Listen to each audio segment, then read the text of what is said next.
If you haven't already, be sure to grab your free copy of my first two books, Frugalpreneur and Authorpreneur, by going to thesarahstjohn.com/free. That's THESARAHSTJOHN.com/free. Now on to the show.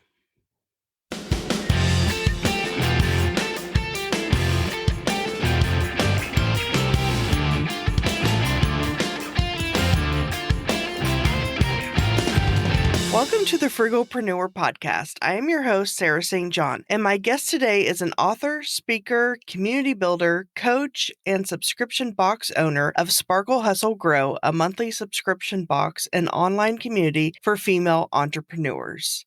Welcome to the show, Julie Ball.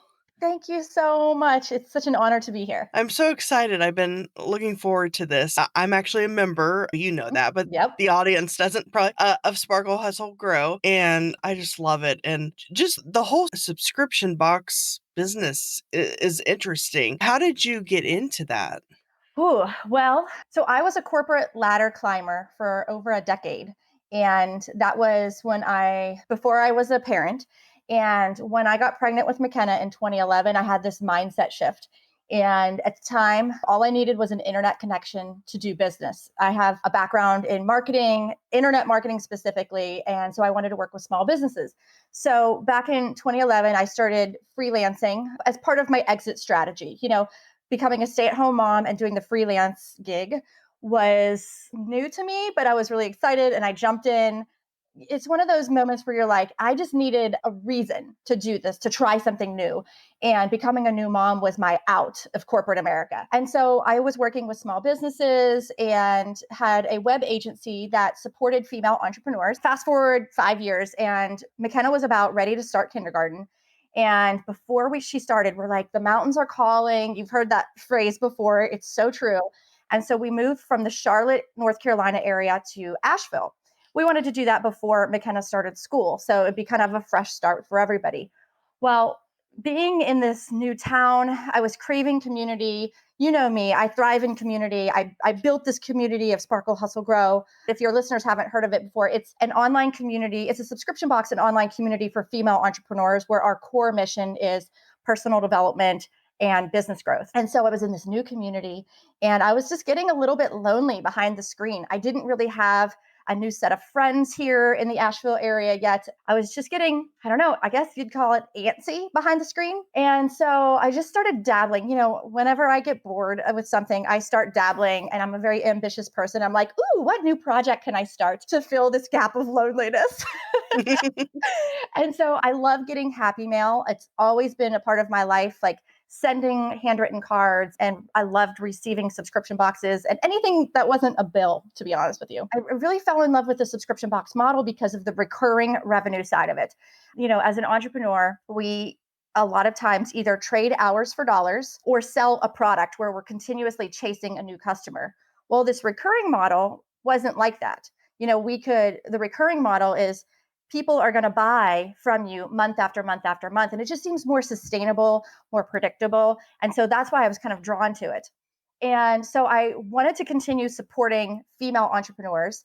And being a female entrepreneur, I looked at my own expenses to see, okay, what am I spending my money on? And maybe I could put those things in a box and deliver it every month to a group of women who want to grow their business.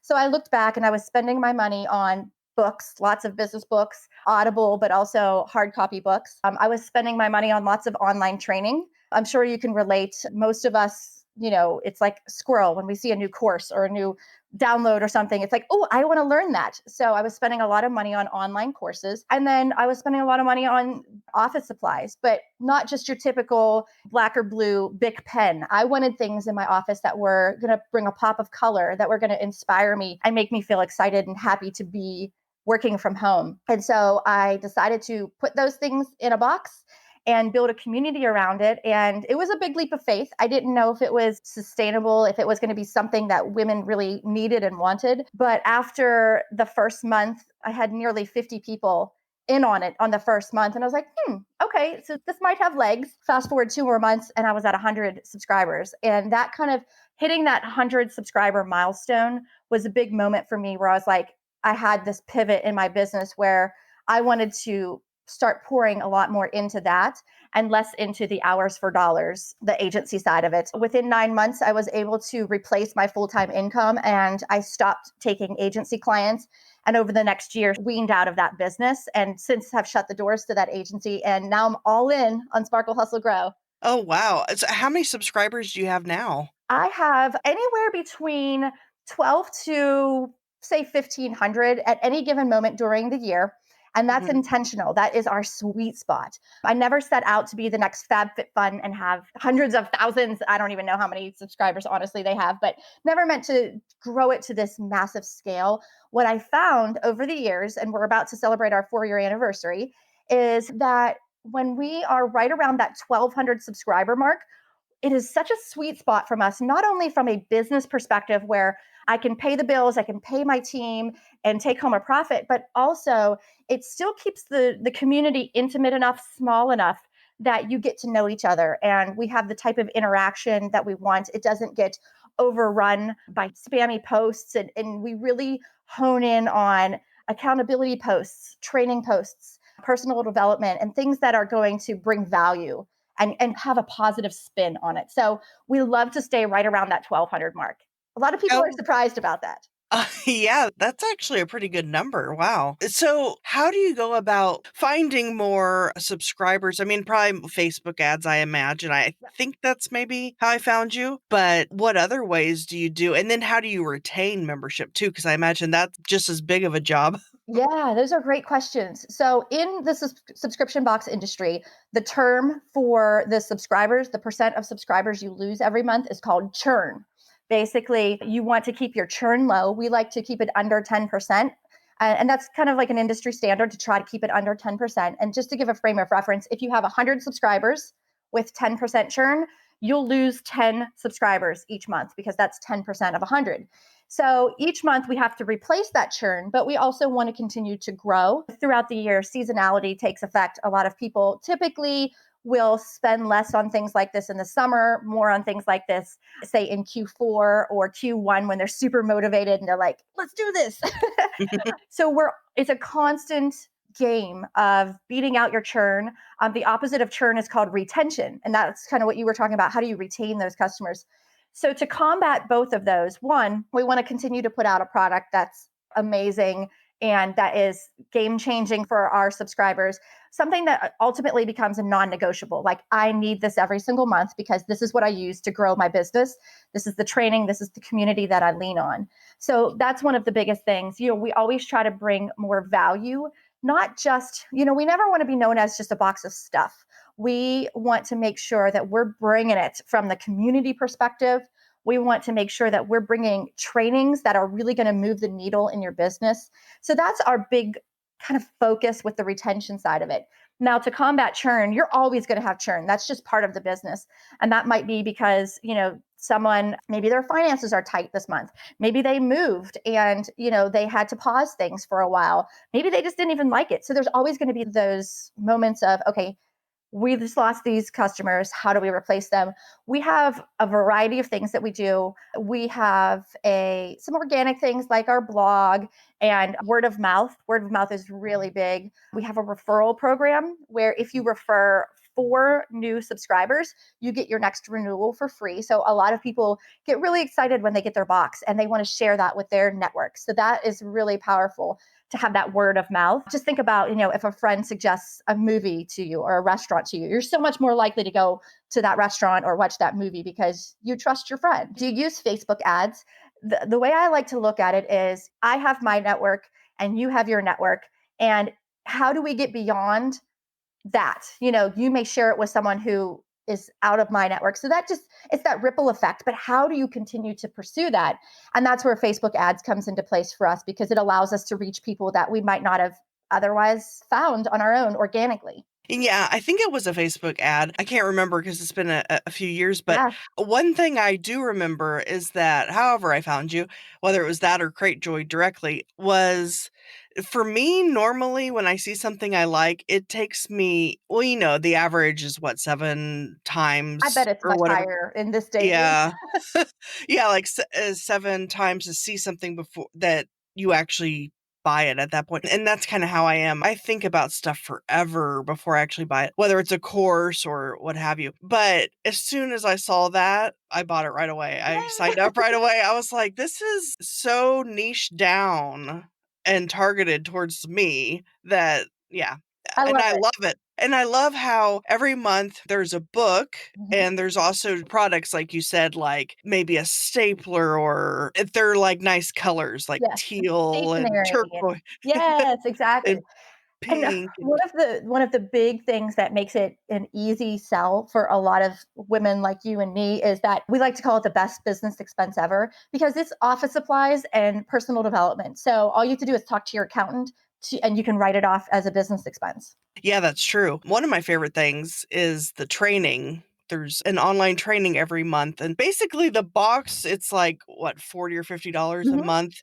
But the value that's within the box is like at least a couple hundred, it seems like. Oftentimes it is. Yeah, those trainings are really game changers. And we have to sometimes train our subscribers how to use our product because, especially if you're brand new, now you've been around for a while and you know how our model works. But if you just get a box of office goodies, we don't want you to stop at that. We want you to, we have a workbook. And like you said, we have the online training. And that's where the value really comes into play. Because, I mean, let's face it, a box of stationery and pens and staplers, that's not going to grow your business. You have to put the work into it.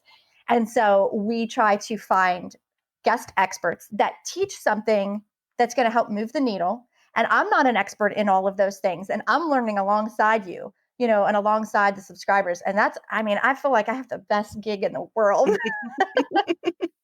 So how do you outsource products, books, trainings? And then I imagine you have to, in order to be profitable, I assume you have to either get at Mhm. wholesale. And then with the books and the trainings, do the entrepreneurs offer those for free or maybe at cost?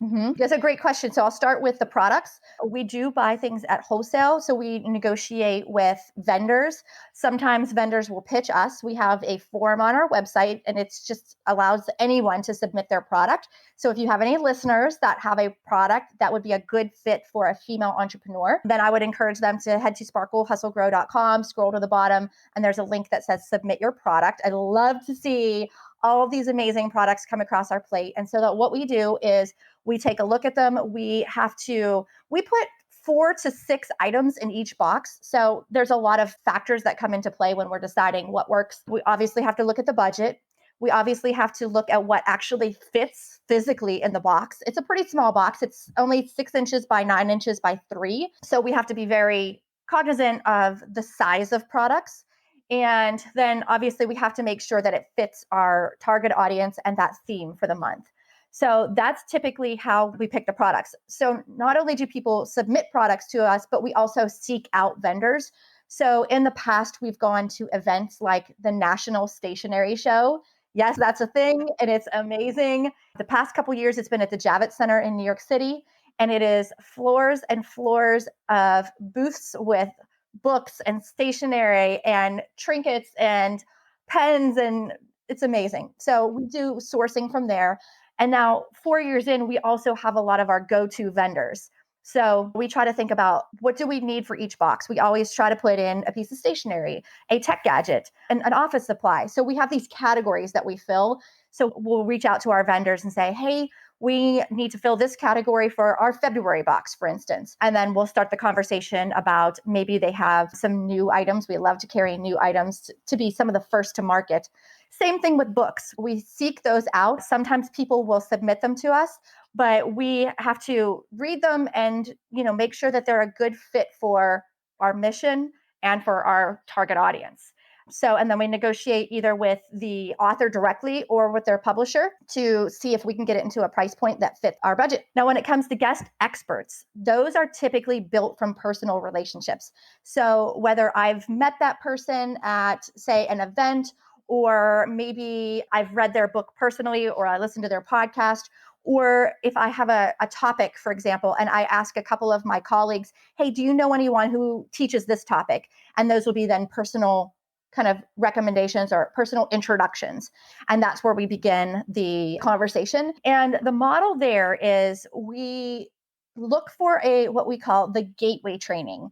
And that is just kind of this mini training that's going to give our subscribers a taste of whatever that topic is, give them a quick win, and then open the door to, if you want to pursue this topic further, now you have someone, you have a guest expert. You can sign up for their courses, you can follow them on social media. And so it's this big win-win where the guest expert provides this mini training, and then we provide our subscribers with this personal relationship with the guest expert.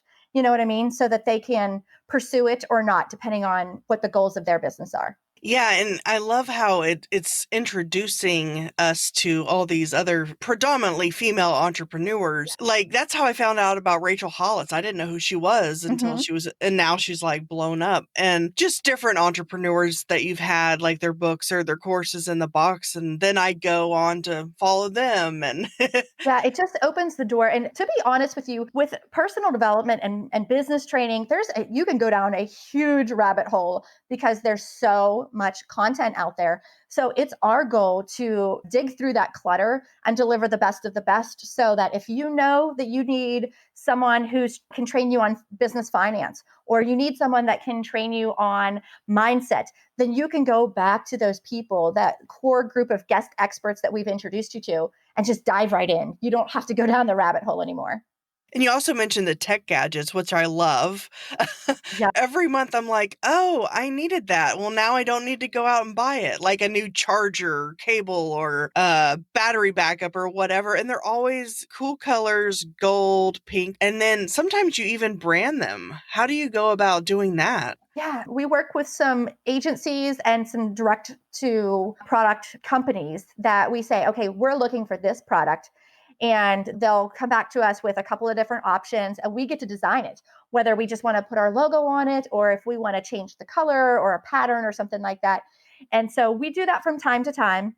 We love to support other businesses. So we try to have a mix of some custom branded items, but also some of the brands that you know and love. Some of the brands that are really popular. We had back a month or two ago, we had a Bic 4-color pen. I don't know if you remember from like Oh, our yeah. childhood, that you Yeah. push the button and it's got like 4 different colors on it. But they have a new version that's very feminine and there's 4 different colors on it, and I use it to color code my planner.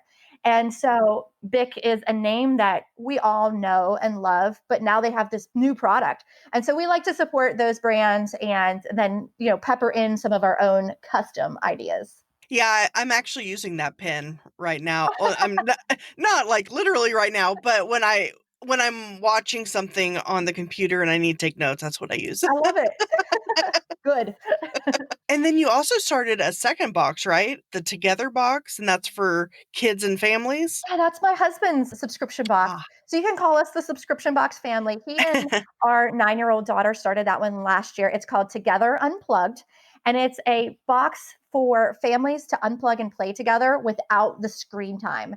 So it has things like games, puzzles, STEAM projects, team building activities, that type of thing. So it's a lot of fun. We still curate and build that one from home.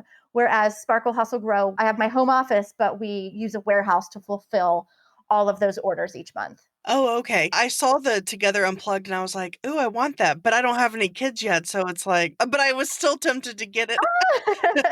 When I do have kids, I'll definitely get that. Awesome. So, as far as the warehouse, so do you have other people box it up and package it at this point? Yeah. So up until right around, say, like 250, 350 subscribers, I started to run out of space in my home to actually get things delivered to the house and then pick and pack. And putting all that stuff together is called kitting. So you think about, the boxes come flat packed. So you have to physically build the box first, and then you kit it by putting all of the items in there. Then you label it with the postage and then have to pass it off to the mail carrier. That's a lot of steps. It's totally doable when you're starting out. And in fact, I did that for quite a while in my business when I was first starting out. But there gets to a point where you're kind of in your own way and you're running out of space, and it's getting in the way of you actually pouring back into the business because you're too busy physically building these boxes. So we have outsourced to a warehouse. We've used a couple different warehouses throughout the years, but we're out of Pittston, Pennsylvania right now with a company called Shipmonk. And they are specifically a warehouse for e-commerce and subscription box businesses. We have a team there that once a month, when it's time for us to ship, they grab all the products, they put each one in piece by piece, and then they ship them out directly from there for us. Oh, wow. So then all the products, do they get shipped to that warehouse? And then you have a list of what goes in the box and then Exactly. So wow. we build each batch with a list of what items and how many are going to be in there, and then that small team puts them together and ships them out for us. And it's been a lifesaver to have a warehouse. It's one of those things when you're building a subscription box business, at some point you're going to have to choose to either hire some help to help you build these boxes or to outsource it to a fulfillment center like we do. So, do you have any other subscription boxes that you're working on? No, but I work with hundreds of students. I am a subscription box Mhm, business coach, and I have a mhm. group coaching programs called Subscription Box Boot Camp. And it is so fulfilling to see so many people's ideas come to life. And you could see me in video right now, and you can see a bunch of those boxes behind me. I'm just so amazed at the ideas that people come up with. No, literally, it seems like there's a box for everything out there, but there's definitely more room in the market, especially when you really niche down and you know exactly that target audience you're going to serve and how you're going to solve their pain points. And I am in awe of what my boot campers come up with and the lives that they change with their boxes. You know what I mean? Because the idea behind the majority of these boxes is here's a problem, and I'm going to solve it with the products and experience that you get through my subscription box. Yeah, I was gonna actually ask about that, the boot camp. So Mhm. that's like a course basically, right? It is. It's an online coaching program that we have of course, you know how I love community. So we have a community that goes with it. And you wouldn't believe the conversations that go in there, that happen in there, the support that you see. Because when you launch a business, especially as a solopreneur, you can feel like you're on an island and you have to Google search everything. But so instead, we've created this beautiful community to go along with the training that I've provided, and you actually don't feel like you're doing this alone. So it's a lot of fun. We're relaunching the boot camp. We re-recorded all the videos and putting more templates and swipe files and everything you can think of. And it's Subscription Box Boot Camp 2.0 is coming out in mid-September 2020. Oh, wow. Yeah. So, how many boxes have launched? Oh, I've had hundreds go through the program and launch. It's amazing. Yeah. So, and you can see them all over the internet, all through Cratejoy, which you mentioned earlier. If your listeners haven't heard of that, Cratejoy is a subscription box marketplace. So, if you think of it like Etsy, where handmade goods, you can list them there. All these makers list their goods there. Same thing with Cratejoy. All these subscription box business owners can list there. So, if you want to try out a subscription box, you can probably find one for every category or interest if you go to cratejoy.com. Every now and then I go on there just to explore, Oh, but yeah, it's s fun. right now, Sparkle Hustle Grow is the only one I'm subscribed to because I don't really have a budget to subscribe to a bunch of boxes. But I love looking at them. It's just interesting. I don't know what it is. I just love that industry. And Yeah, don't they even have like a sub box con or something like that now? they do. It's called Sub Summit, and they hold it every year, but this year obviously was a little different. So they held it online. And if you have any women listening that are interested in building a subscription box business, SUBTA, which is the Subscription Box Trade Association, is holding a Women in Subscription event, which I'm super excited about. Sometimes, things feel like a boys' club. And so I'm so excited that they are creating an event specifically featuring the women in the industry. And I'm lucky enough to be one of the speakers alongside peers and colleagues like one of my box bestie, Jessica Principe from All Girls Shave Club. We're both being featured as speakers though. So that information is on subta.com. It's SUBTA.com. Oh, wow. They Yeah. even have a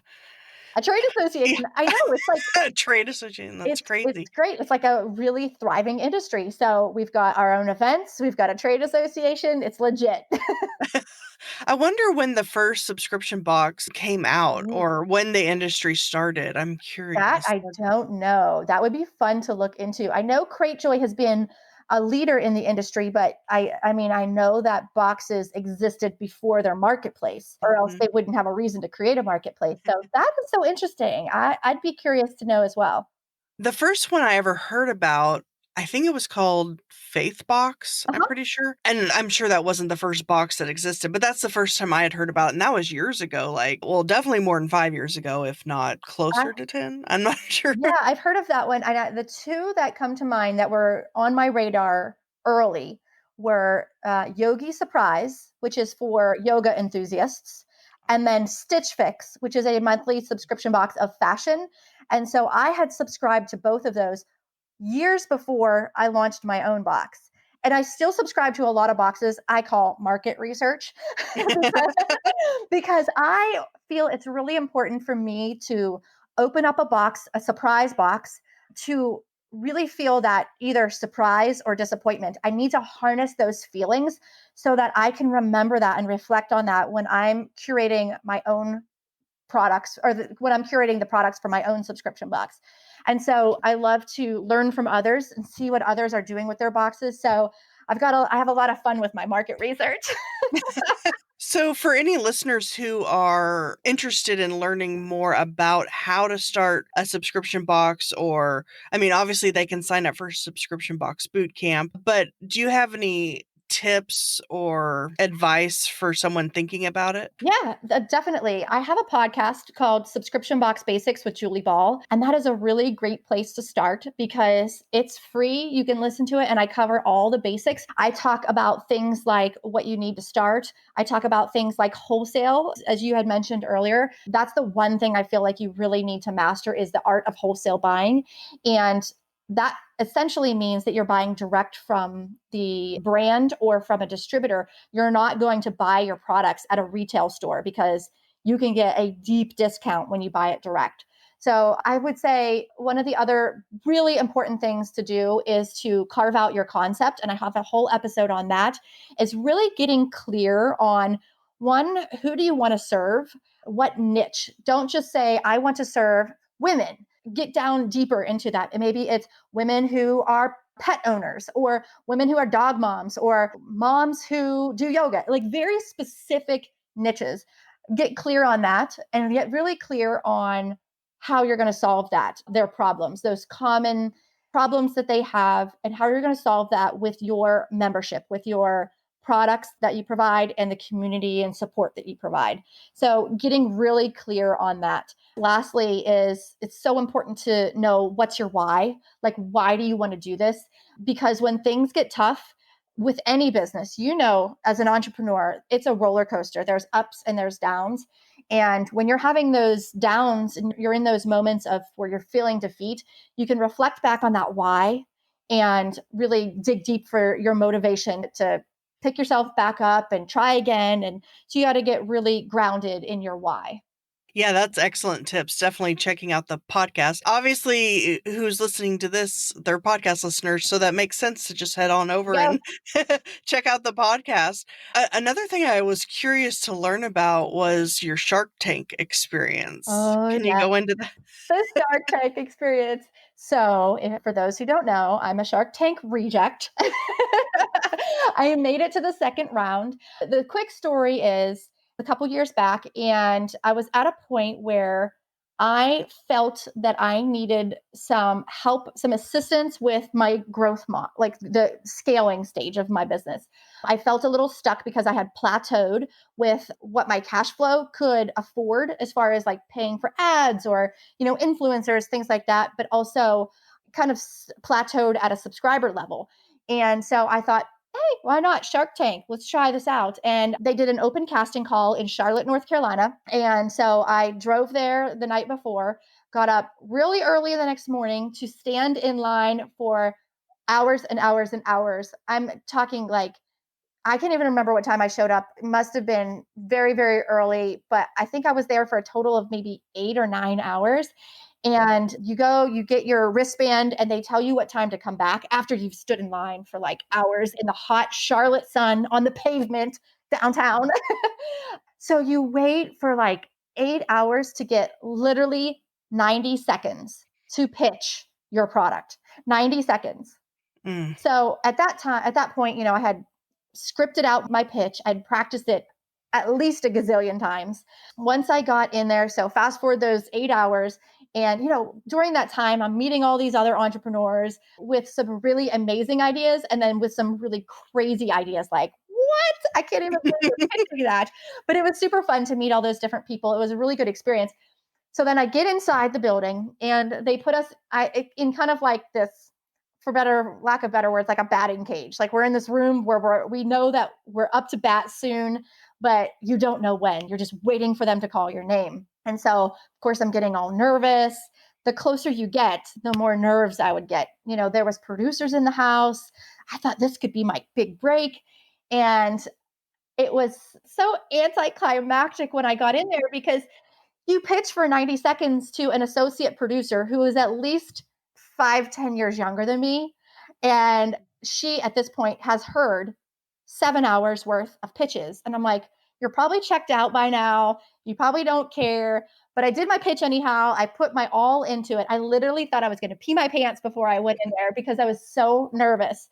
And it's funny because like I don't get nervous to speak that much, like on podcasts or, on stage. But for whatever reason this was, I guess because it was Shark Tank, I was just so nervous. So I give my pitch. She asked me maybe 2 or 3 questions. And then she says, okay, we'll be in touch within the next, I think she said within the next month, if you make it to the next round. If you don't hear from us, assume you didn't make it. I'm like, so you're going to ghost me. You're not going to even give me some constructive criticism. You're not going to tell me what happened. It's kind of like a bad breakup. And so, luckily for me, I heard within a week, they said, congratulations, you made it to the next round. Here's what you need to do next. Well, the next step was to fill out and sign a 30-page contract. I'm not even kidding. It was literally 30 pages long. And it asked me all kinds of questions about my financials. It asked me about goal setting. Where do you see yourself in a year, 2 years from now? What money are you asking for? At Shark Tank, you had to say, I'm asking for X thousand dollars for X% of my business. So you have to carve out what you want. And then you have to say, this is what I would use the money for. And then you have to agree to not talking about it. Clearly, I like to talk, as evidenced on this podcast. So that was really tough for me, to keep my mouth quiet. I wasn't allowed to talk to anyone, not even my family, about what was going on. And so, luckily, before I got that contract, I reached out to my local news station, the same station that shows Shark Tank. And I said, hey guys, I just tried out for Shark Tank.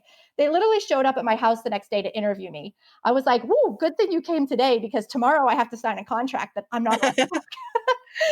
So I signed the contract, and the last step of that second round, for me at least, I don't know if this has changed because it's been a couple years, was I had to create a video. And that video had to tell my story. It had to tell all about my why. It told about my launch. It told about, why I wanted to try out for Shark Tank and what I would do with the money. But you had to put it in video format. And they said, you don't make this a professional video. Use what you have at home. And it had to be 10 minutes. It had to be between 5 and 10 minutes, I think. So pretty short, but still scary and nerve wracking. And I must have redid it like 20 times. So I finally send in the video, I send in the contract, and then it's a waiting game. And months go by and I haven't heard from them. And then I see on TV that they're filming the new season of Shark Tank. I'm like, guess I didn't make it. Oh. So, but I learned a lot from it. One, it was a really good experience, but two, later on that year, some things happened in our lives, in my family, and in my business that made me really grateful that I didn't get it, because I was able to retain 100% of ownership of my business.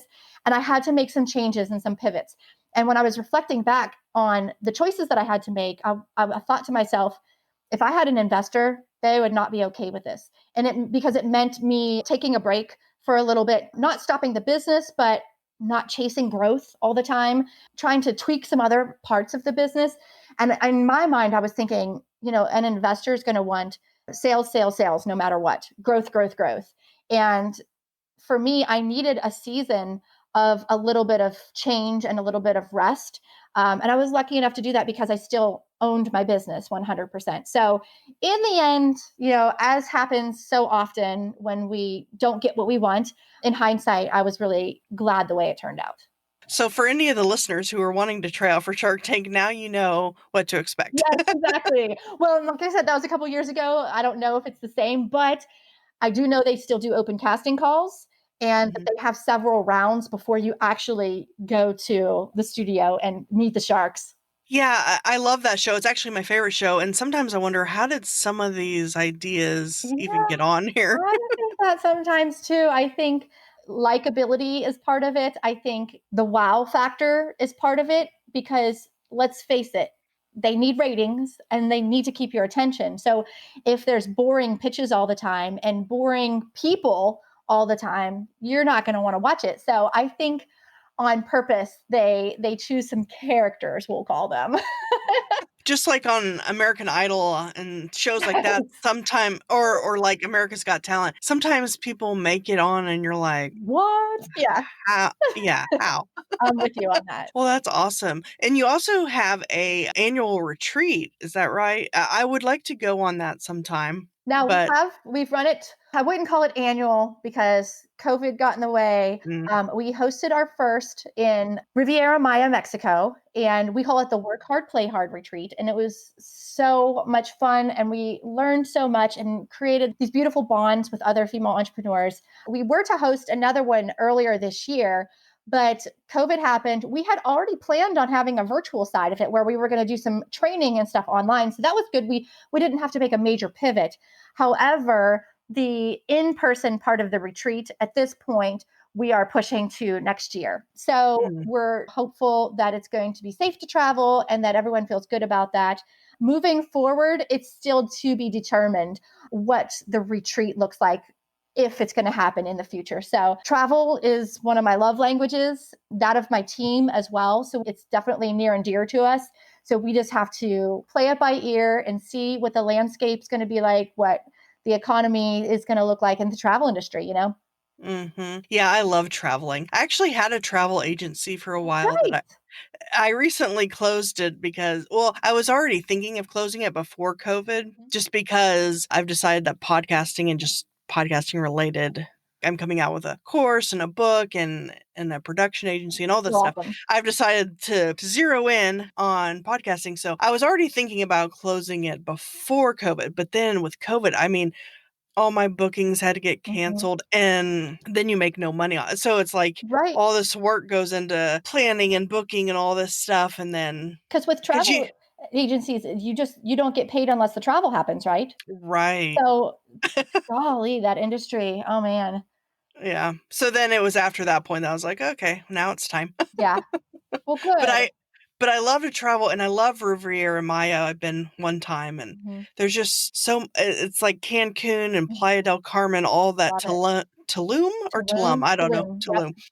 Just so pretty and so much to do, like swimming with turtles and or snorkeling with turtles and Yeah. the Cenote, cenotes the or cenote, cenote. Yeah. and zip lining and Eh, all kinds of yeah. cool stuff. I love it there. It's one of my favorite places to go. So I'm looking forward to doing some travel in the future. Yeah, me too. Well, I appreciate your time today. I think we've gone over quite a bit, and people can go to sparklehustlegrow.com Mhm. or subscriptionboxbootcamp.com. You got it. We're also on Facebook and Instagram. The handle is Sparkle Hustle Grow and Subscription Box Bootcamp. And then I'll also have show notes at thesarahstjohn.com/Julie. It's been so much fun chatting with you. I really appreciate you. And thank you for being such a longtime subscriber to Sparkle Hustle Grow. Oh, well, I love it. Just keep up the great work. I appreciate it. If you enjoyed and found value from this episode, I'd greatly appreciate it if you rate, review, subscribe, and share at ratethispodcast.com/frugalpreneur. Until next time.